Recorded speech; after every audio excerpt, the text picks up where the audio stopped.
अस्सलाम वालेकुम students, welcome to bio with Anila. Class 10 का टॉपिक जो आज मेरी वीडियो में स्टार्ट करने लगे हैं वो बेसिकली रिलेशनशिप है, पढ़ते हैं। बिस्मिल्लाहिर्रहमानिर्रहीम। सिम्बियोसिस। सिम्बियोसिस का बेसिकली मतलब होता है वो रिलेशनशिप जिसमें के दो डिफरेंट स्पीशीज़ के ऑर्गेनिजम्स एक दूसरे के साथ रहते हैं, उसको सिम्बियोसिस कहा जाता है। ठीक है, बेसिकली बेटा हम लोग रिलेशनशिप्स में कंपटीशन पढ़ के आए हैं, दो ऑर्गेनिजम्स का आपस में कंपटीशन, वो भी ऑर्गेनिजम्स ही थे। फिर उसके बाद प्रीडेशन पढ़ा हम लोगों ने। आज से जो सिम्बियोसिस है, सिम्बियोसिस में डिफरेंट हम लोग टाइप्स डिस्कस करेंगे। तो जो दो डिफरेंट स्पीशीज़ का आपस में रिलेशनशिप होता है उसको सिम्बियोसिस कहते हैं, जिसमें फर्स्ट टाइप हम लोग पढ़ने लगे पैरासिटिज्म। ठीक है जी, तो इसकी जो पहली टाइप है वो पैरासिटिज्म है। म्यूचुअलिज्म वगैरह भी, कमेंसलिज्म भी है, वो हम लोग बाद में डिस्कस करेंगे। पैरासिटिज्म वो रिलेशनशिप है जिसमें कि एक ऑर्गेनिज्म जो होता है, ये वो रिलेशनशिप है जो दो डिफरेंट स्पीशीज़ के बीच में होता है और जिसमें एक पैरासाइट होता है और एक उसका होस्ट होता है। पैरासाइट अपने होस्ट के या ऊपर या अंदर रहता है और उसको नुकसान पहुंचाता है। 9th में आप लोग पढ़ के आए हुए हो पैरासिटोलॉजी वो ब्रांच है जिसमें आप पैरासाइट्स के बारे में पढ़ते हैं। What are parasites? ऐसे तमाम ऑर्गेनिजम्स जो कि अपने होस्ट की बॉडी में या ऊपर या अंदर रहते हैं और नुकसान पहुंचाते हैं, उनको पैरासाइट्स कहा जाता है। तो पैरासिटिज्म वो रिलेशनशिप है जिसमें कि एक हमारे पास क्या है, पैरासाइट है, और दूसरा क्या है, उसका होस्ट है। पैरासाइट वो ऑर्गेनिज्म है जो कि अपने होस्ट के या ऊपर या बॉडी के अंदर रहता है और उसको नुकसान पहुँचाता है। ठीक है जी, अभी हम डिस्कस करते हैं, एग्जाम्पल साथ साथ समझाती हूँ। पैरासाइट्स क्या है हमारे पास, वो पैरासिटिज्म वो रिलेशनशिप है जिसमें एक पैरासाइट है और दूसरा क्या है, उसका होस्ट है। अब हमारे पास पैरासिटिज्म की दो टाइप्स आ जाती हैं। एक आ जाता है जी टेम्परेरी पैरासिटिज्म और एक आ जाता है permanent.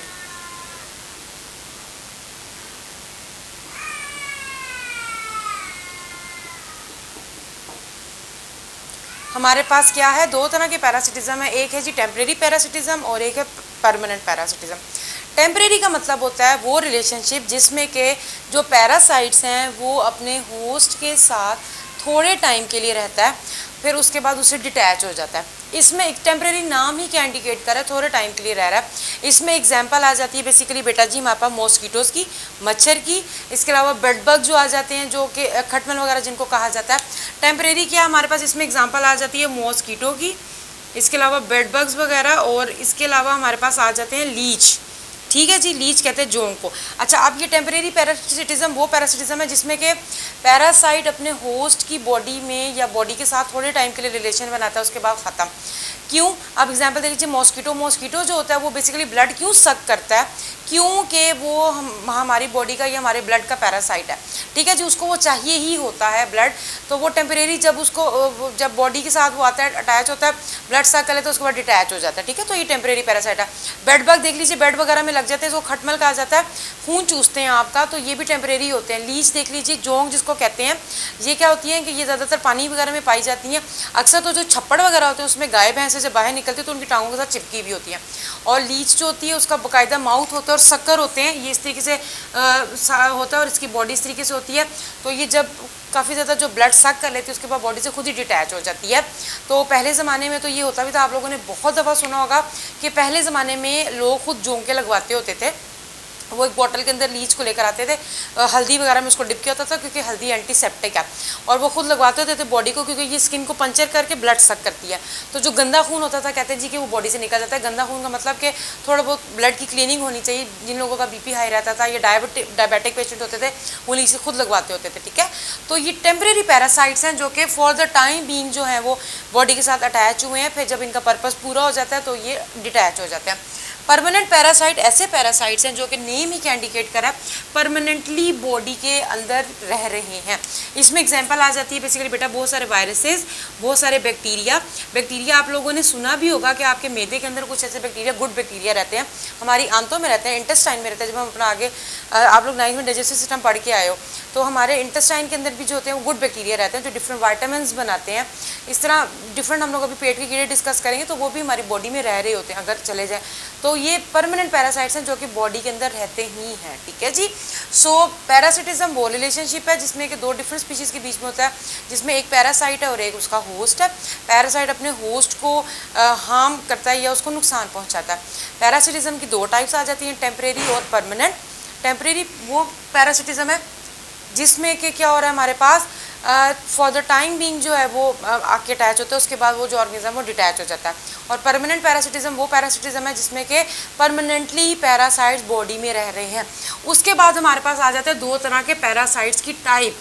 There are two types of parasites, एक होते हैं जी एंडोपैरासाइट और एक होते हैं एक्टोपैरासाइट। ये तो पैरासिटिज्म हो गया। अब आ जाते हैं हमारे पास पैरासाइट्स। पैरासाइट्स की बेसिकली दो डेफिनेशन आ जाती हैं। ये दो तरह के होते हैं, एक होते हैं जी हमारे पास एंडोपैरासाइट और एक होते हैं एक्टोपैरासाइट। बेसिकली बेटा जी एंडो नाम ही क्या इंडिकेट कर रहा है, एंडो का मतलब होता है इनसाइड और एक्टो का मतलब होता है आउटसाइड। तो ऐसे पैरासाइट जो कि बॉडी के बाहर रहते हैं, those parasites that live outside the body of their host and in return harm them, they are known as ectoparasite। अभी मैंने एग्जांपल दी मॉस्किटो की, लीच की, बेड बग की, ये एक्टोपैरासाइट है। बॉडी के बाहर लाइस भी, सर की जुएं भी आ जाती हैं इसमें, जो कि क्या करती हैं हमारे सर में रहती हैं और हमारे खून चूसती हैं।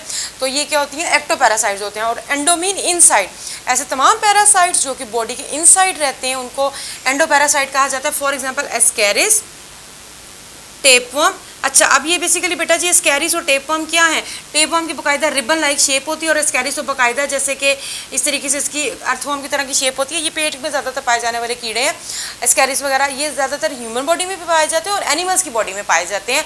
तो ये शीप और कॉव वगैरह की बॉडी में पाए जाते हैं। तो ये एंडोपैरासाइट है, बॉडी के अंदर रहते हैं और उनका खाना वगैरह खाते हैं तो नुकसान पहुँचाता है। आप लोगों ने अक्सर सुना होगा कि जिन बच्चों के पेट में कीड़े होते हैं वो कमज़ोर होते हैं, वो बच्चे वीक होते हैं। क्यों? क्योंकि वो जितना भी कुछ खा रहे होते हैं, क्योंकि उनके पेट में ऑलरेडी वो मौजूद है, तो उनको भी खुराक चाहिए, तो वो बच्चे का खाना वो ले रहे होते हैं। तो जो उसके न्यूट्रिएंट्स हैं वो बच्चे को नहीं मिल रहे थे, जिस वजह से वो वीक होते हैं। इसके अलावा टेपवर्म में बैक्टीरिया है, एंटमीबा, प्लाज्मोडियम आप लोग 9th में पढ़ गया, जो कि मलेरियल पैरासाइट है, मलेरिया कॉज करता है, वो भी हमारे ब्लड में रहता है। तो ये सारे एंडोपैरासाइट्स हैं जो कि बॉडी के इनसाइड रहते हैं और अपने होस्ट को नुकसान पहुँचाते हैं। ये तो सारे हो गए हमारे पास पैरासाइट जो हो गए वो एनिमल्स की बात करें। अब आ जाते हैं हम लोग प्लांट्स के पैरासाइट में। प्लांट्स में भी पैरासाइट्स पाए जाते हैं। आप लोगों ने उर्दू में अमर बेल के बारे में सुना होगा। अमर बेल कहते हैं जिस पौधे को लग जाए तो वो पौधा आहिस्ता आहिस्ता ख़त्म हो जाता है, और अमर बेल वो बेल है जो कि फिर उसके बाद ट्रैवल करके किसी और पौधे पे लग जाती है तो उसको ख़त्म कर देती है। तो वैसे हमारे पास ये होता है कि जो प्लांट्स के केस में ख़ास तरह का जो एक प्लांट है उसका नाम है हमारे पास, या आप ये समझिए कि जो कस्क्यूटा का प्लांट है, इसका क्या होता है कि इसको डोडर कहा जाता है। कस्क्यूटा का प्लांट है, इसके अंदर स्पेशल रूट लाइक स्ट्रक्चर्स होते हैं जिनको हिस्टोरिया कहा जाता है। अच्छा जी, अब ये एक आम प्लांट है, एक आम पौधा है, इसकी रूट्स हैं और ये इसके अंदर है जी वेस्कुलर बंडल। पहले तो आपको वेस्कुलर बंडल का पता होना चाहिए। वेस्कुलर बंडल क्या होता है, जाइलम एंड फ्लोएम। जाइलम क्या करता है, कंडक्शन ऑफ वाटर करता है, और फ्लोएम क्या करता है, कंडक्शन ऑफ फूड करता है इन प्लांट। 9th में आप लोग पढ़ के आए हो।